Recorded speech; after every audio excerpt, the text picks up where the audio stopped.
Hello everyone, welcome to another lecture of Principles of Management and today our topic is Methods of Employee Compensation के कौन कौन से तरीक़ेकार हम इस्तेमाल कर सकते हैं एम्प्लॉय की कंपनसेशन के लिए, अपने एम्प्लॉय के मुआवजे के लिए। तो स्टार्ट करते हैं। There are various method of compensation available in HRM. Human resource management के पास बहुत सारे मेथड हैं कंपनसेशन के, बहुत सारे तरीक़ेकार हैं कंपनसेशन के। वो किसी भी तरह से अपने एम्प्लॉय को मुआवजा दे सकती है। A single organization can use single or two or more method at a time। जो एक ऑर्गेनाइजेशन है वो एक तरीक़ेकार या दो तरीक़ेकार या उससे ज़्यादा तरीक़ेकार का इस्तेमाल कर सकती है अपने एम्प्लॉय की कंपनसेशन के लिए।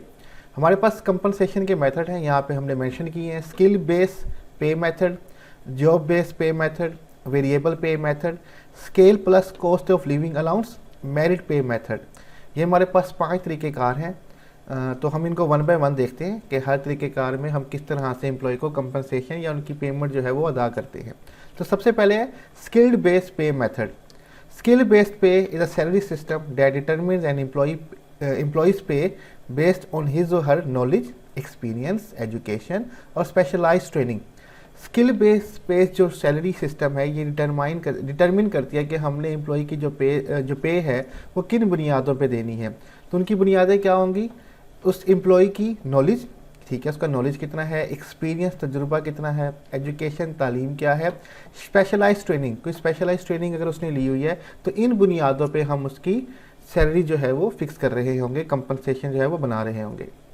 Depending on the company the employee might also receive a higher salary for earning formal certification in his or her industry. Company पर डिपेंड करते हुए एम्प्लॉई जो है वो ज़्यादा सैलरी भी हासिल कर सकता है अगर उसके पास कोई फॉर्मल सर्टिफिकेशन है अपनी इंडस्ट्री से मुतल्लिक। मीन्स कि कोई रस्मी उसके पास सर्टिफिकेशन है अपनी इंडस्ट्री या इंडस्ट्री के मुतल्लिक, एजुकेशन या एक्सपर्टीज़ के मुतल्लिक, तो उसको ज़्यादा सैलरी भी दी जा सकती है। तो इस तरीक़ेकार में हम एम्प्लॉई के स्किल देखते हैं, नॉलेज, एक्सपीरियंस, एजुकेशन और स्पेशलाइज्ड ट्रेनिंग की बुनियाद पर हम उसकी सैलरी जो है उसको पे कर रहे होते हैं। नेक्स्ट मेथड है हमारे पास जॉब बेस्ड पे मेथड। ठीक है, जॉब बेस्ड पे however focus on a person, title और रिस्पॉन्सिबिलिटी। जॉब बेस्ड पे जो है इसमें हम फोकस करते हैं पर्सन का टाइटल क्या है और उसकी रिस्पॉन्सिबिलिटी क्या है। ठीक है, कि क्या जिम्मेदारियां उसको दी जा रही हैं और क्या टाइटल उसके पास है पूरा। इसमें हम उसकी स्किल्स को नहीं देख रहे होते, जॉब का टाइटल और रिस्पॉन्सिबिलिटीज़ को देख रहे होते हैं। This mean that rather than looking at a person's skill, the company determine the person's salary based on their responsibility। हम इसमें एम्प्लॉय की काबिलियत को नहीं देख रहे होते, उसकी महारतें नहीं देख रहे होते, स्किल्स नहीं देख रहे होते। कंपनी जो है वो किसी भी पर्सन की जो सैलरी है वो किस बुनियाद पे रखती है? उसकी रिस्पॉन्सिबिलिटीज़ की बुनियाद पे, ठीक है, उसके टाइटल की बुनियाद पे। आप अक्सर डिफरेंट ऑर्गेनाइजेशन में जाके देखते भी होंगे कि समटाइम आप सोचते होंगे कि इस शख्स के पास इतने स्किल्स ही नहीं है लेकिन इसकी तनख्वाह बहुत ज़्यादा है। बिकॉज ऑफ द टाइटल ही और शी हैज़, उसकी वजह से उसको वो हाई सैलरी जो होती है वो मिल रही होती है। मे भी काबिल ना भी हो लेकिन वो ऊँची ऊँची सीटों पे गए हुए होते हैं, यू नो कि किस तरह से वो वहाँ पे पहुँचते हैं।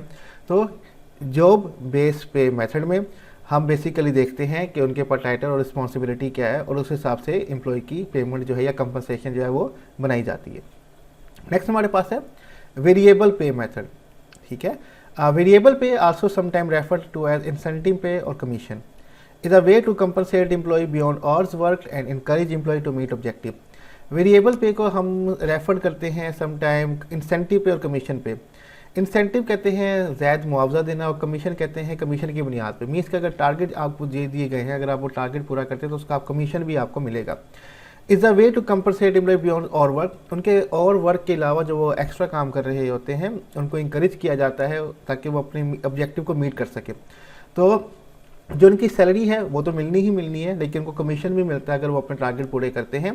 तो इसमें उनकी सैलरी जो है वो डिफरेंट हो जाती है। इंसेंटिव भी मिलते हैं, समटाइम्स आप अपने इलाके से बाहर जाके काम करके आते हैं तो उन पर इंसेंटिव भी दिए जाते हैं और कमीशन भी दिए जाते हैं आपको। तो अपने वर्किंग आवर से बियॉन्ड जाके आप काम करते हैं तो आपकी जो पे होती है वो डिफरेंट हो जाती है, वेरिएबल हो जाती है। उस बुनियाद पर आपको कमीशन और इंसेंटिव जो है वो दिए जाते हैं। नेक्स्ट हमारे पास है scale plus cost of living allowance. ठीक है, an amount of money that an employee gets in addition to his or her normal scale pay because the cost of living in a particular area is high। Scale plus cost of living allowance एक basically इसमें अब होता क्या है कि हर employ का, खासतौर पे जो गवर्नमेंट के एम्प्लॉय उनका स्केल होता है। लाइक अगर आप किसी गवर्नमेंट यूनिवर्सिटी में या इंस्टीट्यूट में कहीं पढ़ा रहे हैं तो वहाँ पे स्केल होता है। ठीक है, लेक्चरर का 17 है, असिस्टेंट प्रोफेसर का 19 है, इसी तरह एसोसिएट प्रोफेसर होते हैं, प्रोफेसर्स होते हैं, डिफरेंट स्केल्स होते हैं। स्केल की बुनियाद पे उनको पेमेंट जो है, सैलरी जो है उनको दी जा रही है। ये इसके अलावा उनकी नॉर्मल स्केल पे से अलावा भी उनको पैसे एक्स्ट्रा दिए जा रहे होते हैं, because of their cost of living in a particular area is high, कि जहाँ पे वो रह रहे होते हैं वहाँ पे कॉस्ट ऑफ लिविंग बड़ी एक्सपेंसिव होती है, हाई होती है। तो स्केल प्लस स्केल के अलावा भी plus cost of living allowance भी उनको दिए जा रहे होते हैं, कि एक तो आपके स्केल की बुनियाद पे यानी कि जो टाइटल और रिस्पॉन्सिबिलिटी होगी, उसके अलावा आपको अलाउंस भी दिए जा रहे होते हैं। हाउसिंग अलाउंस होता है, ट्रैवल अलाउंस होता है, मेडिसिन का अलाउंस है, टेलीफोन का अलाउंस है, ये सब भी दिए जा रहे होते हैं। तो इस बुनियाद पे भी डिफरेंट कंपनी जो है वो सैलरी जो है वो दे रही होती हैं। नेक्स्ट हमारे पास फाइनल है merit pay method. Merit pay also known as pay for performance is defined as the raise in pay based on the set of criteria set by the employer. Merit base pay हम कहते हैं, basically इसको पे for performance भी कहते हैं, कि आपकी कारकर्दगी की बुनियाद पे उस पर आपको सैलरी जो है कंपनसेशन है वो दी जा रही होती है। अब इसमें जो है इस define as a rage in पे, कि इसमें जो तनख्वाह है वो बढ़ रही होती है, पेमेंट इंक्रीज़ कर रही होती है based on a set of criteria set by the employer. जो कंपनी का मालिक है उसने कोई तरीकाकार बनाया हुआ होता है कि इस हद तक आपकी जो कारकर्दगी की जाएगी तो आपकी पेमेंट में इंक्रीज़ आएगा। मीन्स कि ये मेरिट है, ये स्टैंडर्ड है, अगर आप यहाँ तक पहुँचे तो आपकी सैलरी जो है वो इंक्रीज़ कर दी जाएगी। This usually involve the employer conducting a review meeting with the employees to discuss the employee work performance during certain time period. अब इसमें यूजली होता है क्या, इसमें इन्वॉल्व होता है एम्प्लॉयर कंडक्टिंग का रिव्यू मीटिंग, कि एम्प्लॉयर जो है, मालिक जो होता है, वो मीटिंग रखता है जिसमें वो जांचता है, एनालिसिस करता है, वैल्यूएट करता है एम्प्लॉय के परफॉर्मेंस के बारे में ड्यूरिंग सर्टेन टाइम पीरियड, के इस टाइम पीरियड के अंदर उसकी कारकर्दगी कैसी थी, और उस हिसाब से फिर उसकी पेमेंट जो है वो बढ़ा रहा होता है या कम कर रहा होता है, उस बुनियाद पर उनका कंपनसेशन जो है वो बनता है। तो ये बेसिकली हमारे पास 5 तरीक़ेकार हैं एम्प्लॉय के कंपनसेशन के लिए, जो हमने 1 बाय 1 डिस्कस किए हैं। उम्मीद करता हूँ आपको समझ आ गए होंगे। कोई भी क्वेश्चन हो आप कमेंट में मुझसे पूछ लीजिएगा, और स्लाइड्स का लिंक डिस्क्रिप्शन में दिया होगा, आप वहाँ से डाउनलोड कर सकते हैं। अपना बहुत ख्याल रखिएगा।